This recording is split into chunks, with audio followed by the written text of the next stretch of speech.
As a scholar and professor of Black Studies, you've described an ancient Africa that is very rich in its heritage and its civilization, its use of science, agriculture. Describe ancient Africa to us, the kind of Africa that you've been studying and unearthing. We have images, and these images dominate us. These images dominate us, and the image of Africa has been totally destroyed by recent discoveries. It's just that most people do not know of those discoveries. And the discoveries are made by Euro-American scientists mainly. Peter Schmidt and Don Lavery, for example, discovered Africans were smelting steel 1,500 to 2,000 years ago. I'm going to use the conservative estimate, 1,500. They were smelting steel at a time when nobody in the world was smelting steel. And using a one-stage process, apparently, too. Well, what was so unusual about it is that they were preheating the air. And they had a system whereby because of preheating the air and because of the other things they introduced, they were able to achieve temperatures of 3,275 degrees Fahrenheit in the blast zone. That was never achieved until centuries later. Iron actually melts at 2,642 degrees Fahrenheit. So that when they achieved this 3,275 degrees Fahrenheit, carbon from the swamp grass which they introduced would invade the iron, producing carbon crystals. Therefore, they produced steel. This is by a very, they achieved temperatures about 200 to 400 degrees higher than anything achieved in Europe or elsewhere. And this is long in advance of the production of steel. And the East Indians from India would come into the port of Dar es Salaam. They would pick up this steel, which they call Wu steel, and they exported it to Europe. And Europe made Damascus swords. So the finest swords in the world were really made from African steel. But it's so much beyond simple steel. I mean, there's agriculture. And you have also breakthroughs and a whole range of other things. We find an astronomical observatory 300 years before Christ in northwest Kenya, a place called Namortunga, where we found Africans 300 years before Christ had built an observatory. And they had aligned their stones to a range of stars and constellations on the basis of which they had built one of the most accurate of prehistoric calendars. We find breakthroughs in agriculture. We find, for example, apart from the breakthroughs in agriculture, we find that they had mastered about 1,000 medicinal uses of plants. We find breakthroughs in cattle rearing. We find earlier cattle rearing than anywhere else. We find, for example, we had thought that China was the first to make fire, and then we find that it is thousands of years before. We found so many things within the recent past in Africa that we begin to realize there are two Africas, Africa before and Africa after the Holocaust. And when I speak of the Holocaust, I'm speaking of the slave trade. Right. A lot of people did not realize that why we got this idea about people in the jungle is that the only way to escape slavery was to run into the jungle. I mean, in Mali, for example, we found postal networks, we found very sophisticated developments, but people ran into the jungle to escape slavery. And we found an extraordinary people called the Dogon, who ran into the mountains. And they were studied by Marcel Griol and Germain Dietelin. And they, for example, they knew about the atom. They said everything is made up of invisible spinning particles. They knew of the exploding universe, the Big Bang. For example, they said the stars are running away from us. And we thought at first that was poetry until we realized what they were talking about. Because the stars are moving away from us, because we are still expanding, the universe is still expanding. They had fixed upon a star that is impossible to see with the naked eye. They not only saw it, we call it Sirius B, they call it Sigipolo. They said it's the egg of our world. They fixed on this star, which I say is impossible to see with the naked eye.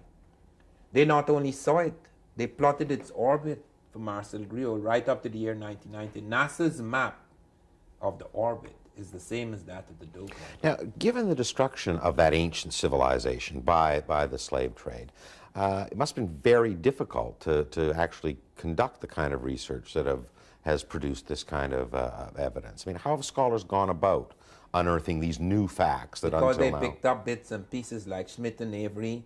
I think it was Peter Schmidt who was first in the field with regard to metallurgy.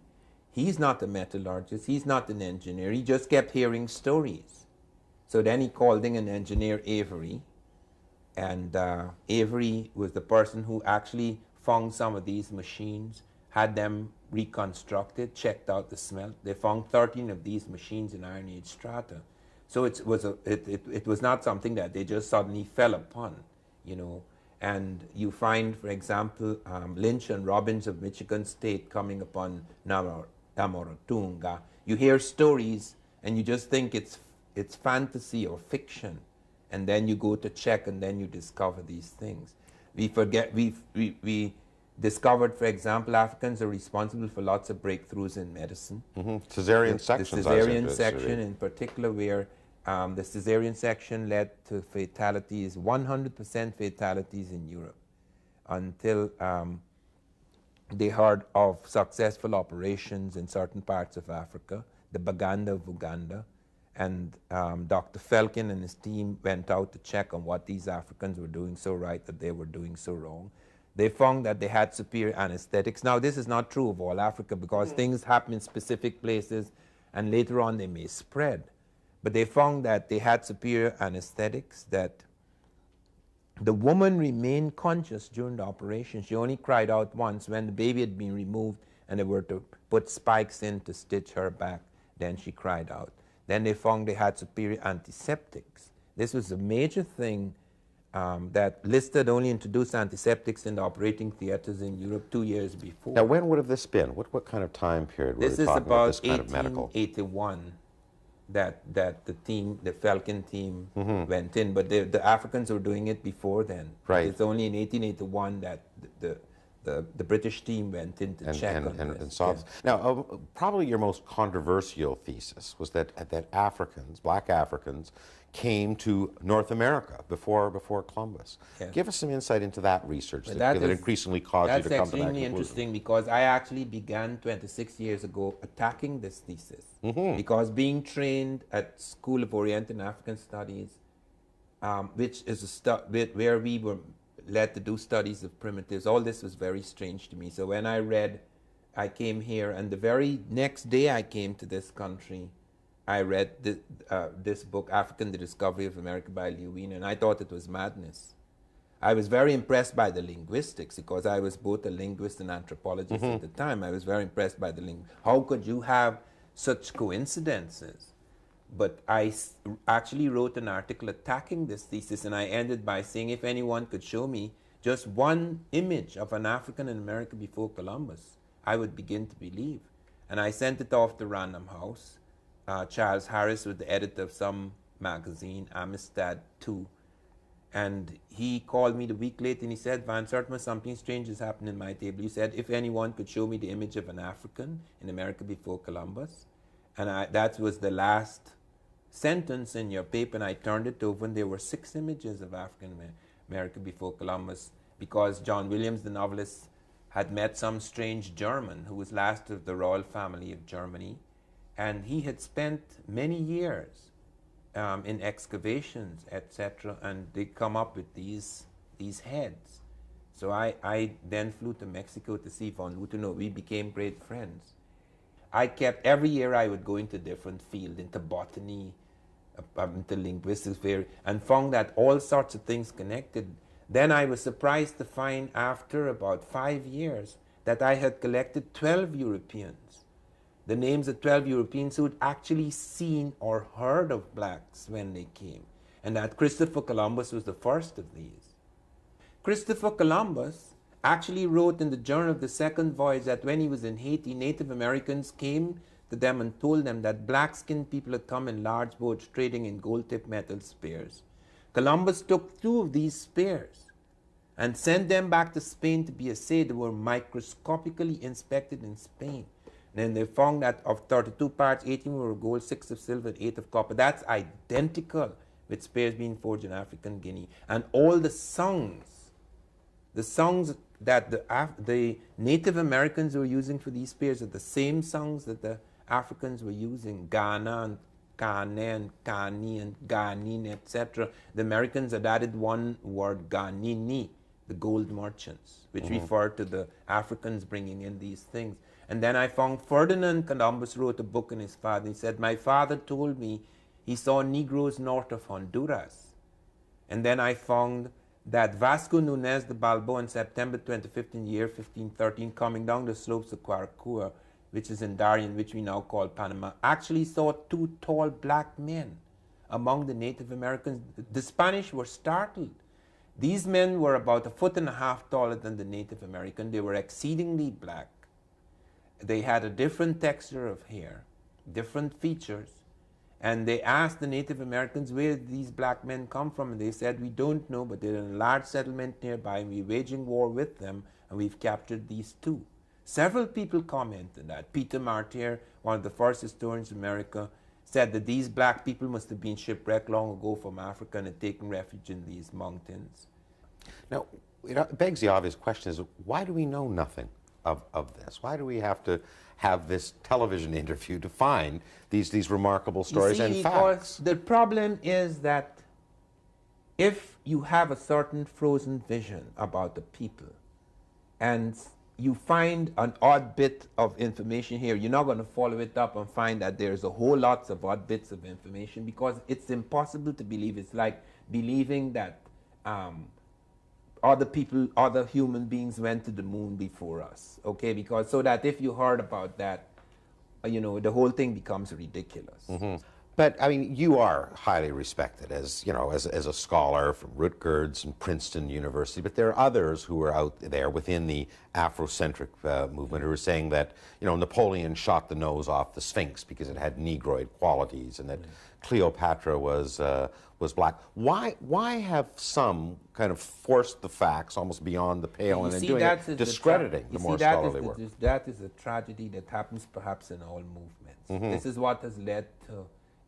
Some of the colonial political movements, for example, have been destroyed by extremism, where you have a responsible body of people making a forward movement, and then other elements come up, and they think that it's necessary to exaggerate or invent. I mean, Cleopatra is probably mixed. She has some black blood, but she's probably as Egypt appeared to be at that point in time. And it's not important. I mean, who was Cleopatra? She never did anything of consequence. She was probably a great lover. And so, I mean, I really find it incredible that and all the work in the sub-Sahara now that shows that the civilizations were not just restricted to Egypt, which we know about, I think, as evidence. And also that we have found, in the case of Egypt, we have found, for example, the Americans found that in 1962, that the pharaohs were not born in Egypt at all. Keith Seal and his team discovered pharaohs in Nubia before Egypt. Okay, and we have found many things coming up from inner Africa. That is one of the new startling discoveries, that we find about 22 plants. 22 plants or parts of plants that turn up in Egypt that come from inner Africa. We also find a whole range of other things coming up into Egypt. We found, for example, at Zaire, some kind of mathematical thing which turns up later in one of the mathematical papyri of Egypt. So we're finding that you have, I prefer to call it inner Africa rather than Africa south of the Sahara, because it involves more than south of the Sahara coming up into Egypt. Now, the unfortunate thing is that in the study of Egypt, people get involved with minor issues like, who on earth is Cleopatra? I mean, why does that matter?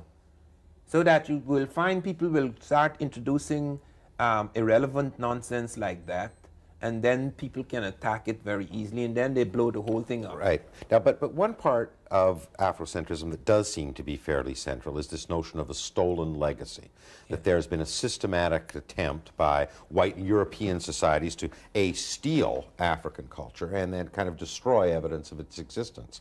How far do you buy into that notion? Well, you see, part of it is true, because the important thing was that it was necessary for us, if you have a Christian conscience, okay, it becomes necessary in order to assuage that conscience to pretend or to assume or to invent in your mind that these really are inferior people and that we're doing good to them by dragging them up into civilization. So that you have all sorts of motives. The white man's burden. Yes. You see, because we find, for example, the names of the slave ships. Jesus, you know, good intent, justice. I mean, that's schizophrenia. I mean, and you have people sitting on the slave ships writing hymns like, Jesus, you lover of my soul. You know, so that it became, it's a, I don't know how to put it, but there's some sort of madness that entered into that period. The important thing now is for us to, seeing the tragedy that it has brought into our world, the important thing for us is to find ways to bring about a balance and to shatter the frozen vision. My intention and my work is to show that Africans were not the primitives we thought they were, and to try and show as responsibly as possible what were their contributions to civilization. In your public lectures, I mean, you also focus a lot on modern day black accomplishments in North America post-slave trade. I mean, everything from the invention of the steam engine to the typewriter to current developments in the space program.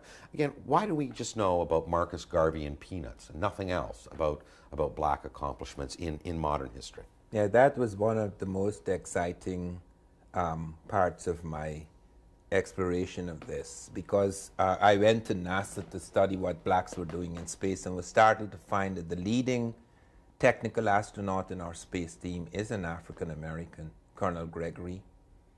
And I was very fortunate because when I first went to NASA, they thought it was just a study of equal opportunity and things like that, and I insisted, no, I want to see the scientists, and that was extremely interesting. Because I actually sat in a spaceship, I managed to see a whole lot of things. Then NASA flew me to witness the blast off of the first black in space. And one discovered a whole range of things. I met Dr. Christine Darden, the leading woman at NASA, who is an African American.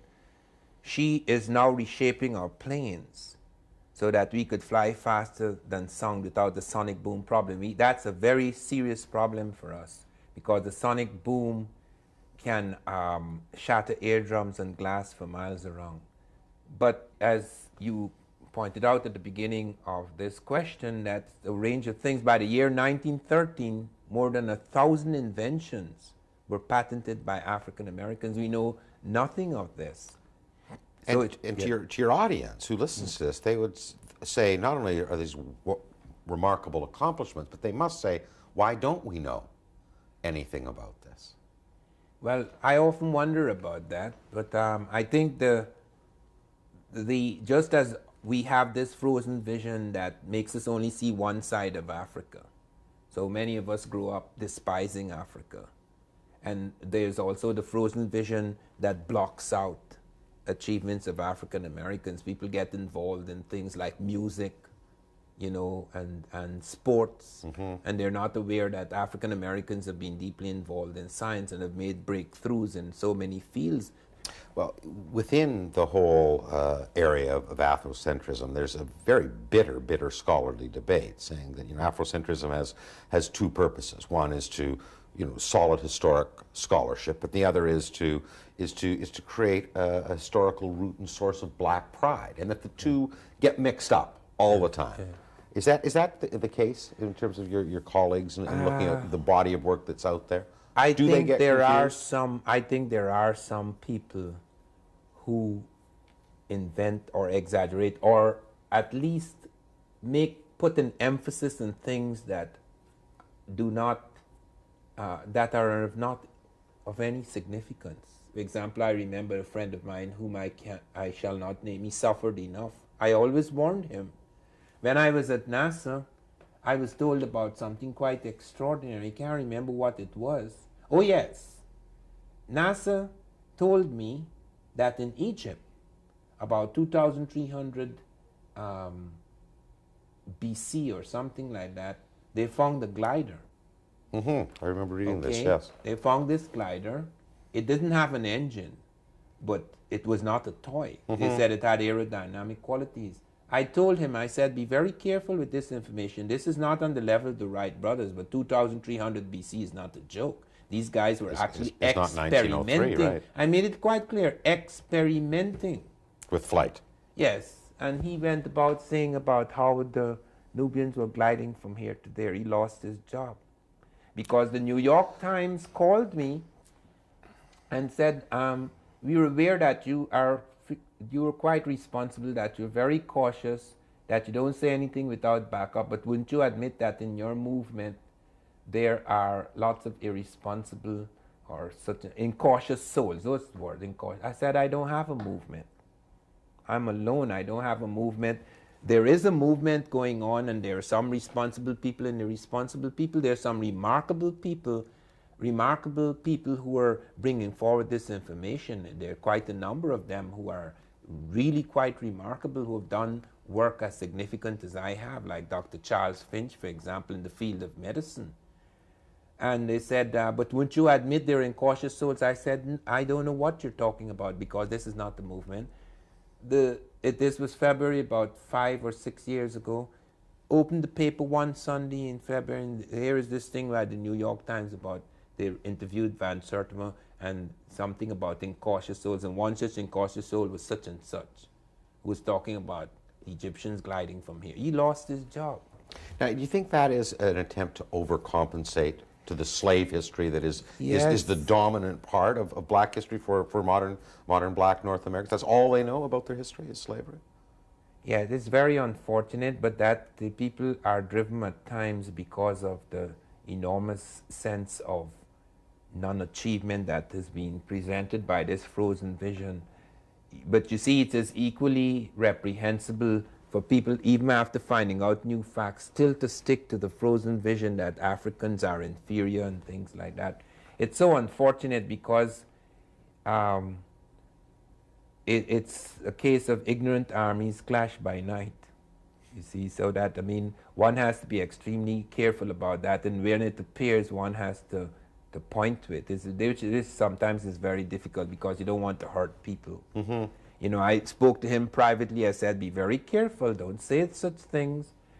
And I was having a debate with some professors once in Chicago, and this gentleman got up and said, we were talking about the pyramids and the problems involved in the building of the pyramids, and he got up and said, but how do we know? Since we do not know all the ways in which pyramids were built, how do we know that the Egyptians were not levitating the stones? And I went over to him and I said, shut up, man, don't make a fool of yourself. The Russians have shown, I had to dissociate myself from him. I said, the Russians have shown in recent experiments that you can move a small object. With certain kinds of concentration, you can move a small object, but this is an experimental stage. We have absolutely no scientific proof that man could levitate large blocks of stone. So that until we have absolute proof of that, it would be most unwise to talk about such things. That Egyptians had abilities of telekinesis, of yeah. course. But as the body of evidence starts to become overwhelming, that there really truly was a very rich civilization in ancient Africa, not just in Egypt, but also the sub-Sahara. Do you think the time will come then when black Americans will start focusing on their modern heroes and not have to look back to Africa? Well, they have a number of modern heroes, but it's necessary that that past should be recovered, because it's not as easy as in the case of the European element in America, where they don't have to. Europe has been looking back for centuries, because all the things we learned in school was about Europe. You know, when I went to university, the School of Oriental and African Studies, for example, I went with the hope that I would be able to repair this gap in me. I knew nothing about Africa. So I decided to do a degree in African Studies. All the studies of Africa were of primitives. It was just as bad as some of these extremists who were inventing things. It was very depressing. At the end of the first year, I tried to commit suicide. I drank poison. I was unconscious for about 3 days. The doctor said I had drunk enough poison to kill 3 Englishmen, and they did not understand how I could recover from those poisons. The But you see, Guyanese immunization no, system. it wasn't Guyanese, it was forest. I had spent quite a lot of time in the forest, and we were injected with all sorts of things with snake poison, all sorts of things like that. So somehow I had developed immunity to a whole lot of things by having poisons injected into me in small quantities. Mm-hmm. I don't know what it was, but I did survive. But I can see that frozen vision and all the kinds of myths that were perpetrated, and because of that frozen vision, created a state of mind that filled me with enormous anxiety for years. So that the point at issue is that once vision ceases to be frozen, and one becomes more fluid again, and one begins to accept that there's a great part of the world that we don't know about, or that we have closed off, that I think something significant can begin to happen. Because you see, America is still the leading country in the world. It's still the richest, the most powerful. But it has a problem that could destroy it. We are facing homogeneous giants in the East, Japan and China, that do not have these racial problems. And unless we solve these problems, we are in grave danger, because we could sabotage ourselves. So that I think it is critical that this knowledge should be handled in a certain way. While it may give pride to African Americans, which it should not lead to racial chauvinism, because one racial chauvinism versus another racial chauvinism is not going to solve the problem. Just one other different kind of frozen vision. Yes. Well, Ivan van Sertima, I mean, this is absolutely remarkable work you're doing, and that for someone who knows nothing about it at all, I find I'm a better person for having learned. I want to thank you very much for joining. Thank you.